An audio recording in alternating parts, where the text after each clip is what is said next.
राष्ट्रीय शिक्षा नीति के अनुसार पूरे भारत के बोर्डों में 9वीं कक्षा पास करने वाले छात्र संस्कृत बोर्ड में कक्षा 10वीं में प्रवेश के लिए पात्र हैं।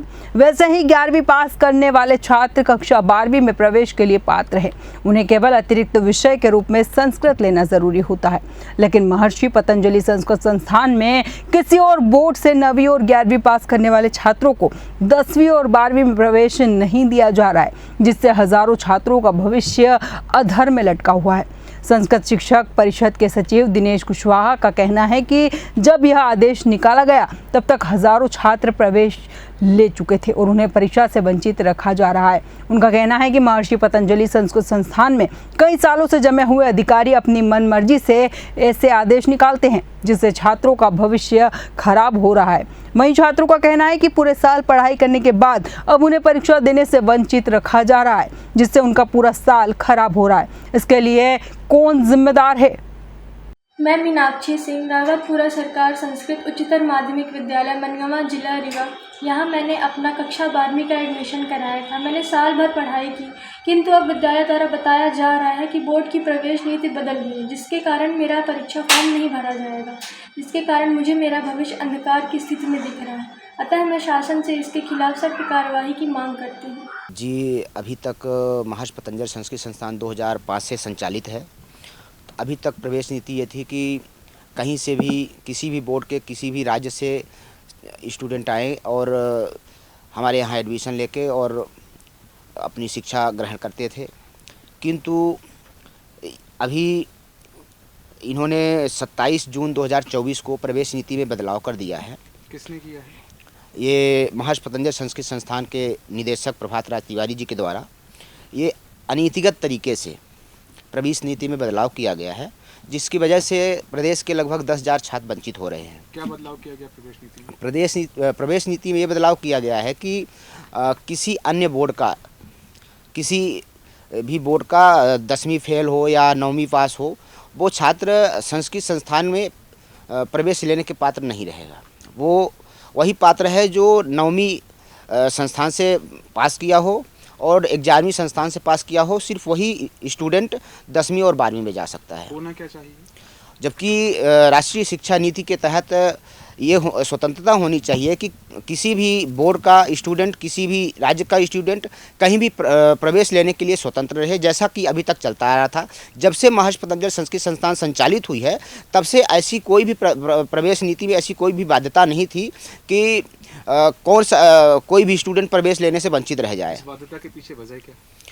इसके पीछे वजह यह है कि प्रभात राज तिवारी जी राज्य ओपन के भी संचालक हैं और वो राज्य ओपन को व्यक्तिगत रूप से लाभ पहुंचाने के लिए वो चाहते हैं कि हमारे संस्थान में, हमारे राज्य ओपन में ज़्यादा से ज़्यादा स्टूडेंट एडमिशन लें, जिससे वो संस्कृत को नुकसान पहुंचाना चाहते हैं। संस्कृत को नुकसान पहुंचाना चाहते हैं, शिक्षा नीति को, शिक्षा को नुकसान पहुंचाना चाहते हैं? ये राष्ट्रीय शिक्षा नीति को दरकिनार करते हुए अपनी ये स्वयं की शिक्षा नीति चला रहे हैं, जो मध्य प्रदेश शासन स्कूल शिक्षा विभाग के द्वारा संचालित है। ये अपनी स्वयं की नीति नहीं चला सकते। आपकी मांग क्या है?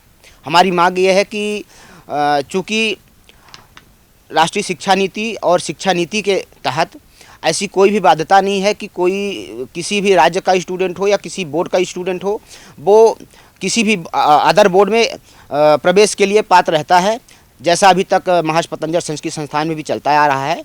तो हमारी मांग ये है कि ये पुरानी शिक्षा नीति को लागू करें और चूँकि पुरानी शिक्षा नीति को, प्रवेश नीति को, पुरानी प्रवेश नीति को ये अपने संस्थान में भी लागू करें, जो महर्षि पतंजलि संस्कृत संस्थान के शुरू से लागू थी। प्रवेश नीति के इस बदलाव के कारण कितने छात्रों के भविष्य पर असर पड़ने की संभावना है? लगभग प्रदेश में संचालित 200 विद्यालयों में लगभग 10,000 से ऊपर छात्रों को इसका नुकसान होगा।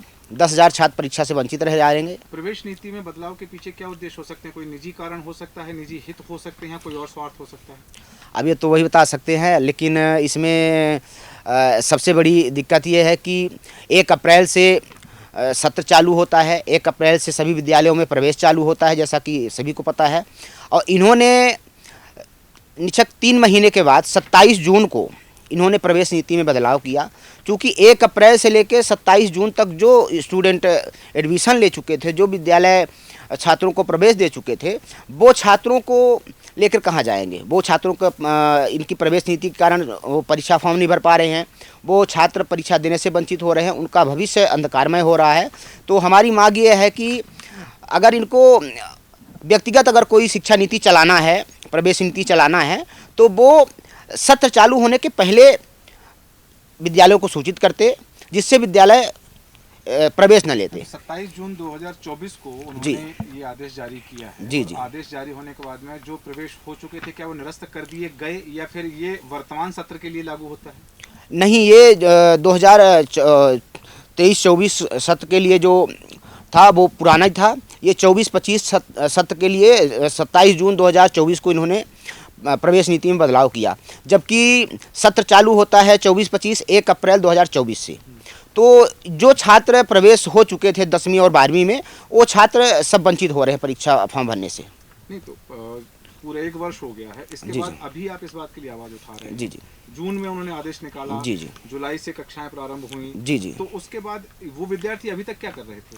वो विद्यार्थी विद्यालय में अध्ययनरत थे और हमारे संस्कृत शिक्षक संघ के द्वारा भी और विद्यालयों के द्वारा भी सामूहिक रूप से मांग पत्र दिया गया था संस्थान में माननीय निदेशक प्रभात राज तिवारी जी के लिए, और शिक्षा मंत्री जी के यहाँ भी आवेदन दिया गया कि जो छात्र प्रवेशित है उनको परीक्षा देने का मौका दिया जाए, उनके फॉर्म भराए जाए। हम लोग लगातार जुलाई से लेकर अभी तक प्रयासरत थे, यहाँ तक कि मंत्री जी से मुलाकात करने की कोशिश की, हम धरना प्रदर्शन भी किए और प्रमुख सचिव के यहाँ भी गए थे। कई जगह हम लोग आवेदन दिए, लेकिन कहीं भी कोई सुनवाई नहीं हुई। अभी वो बच्चे जो हैं जिन्होंने पिछले सत्र में प्रवेश ले लिया था, क्या अभी वो परीक्षा नहीं दे पा रहे हैं? जी, वो परीक्षा फॉर्म भरने से वंचित हो रहे हैं।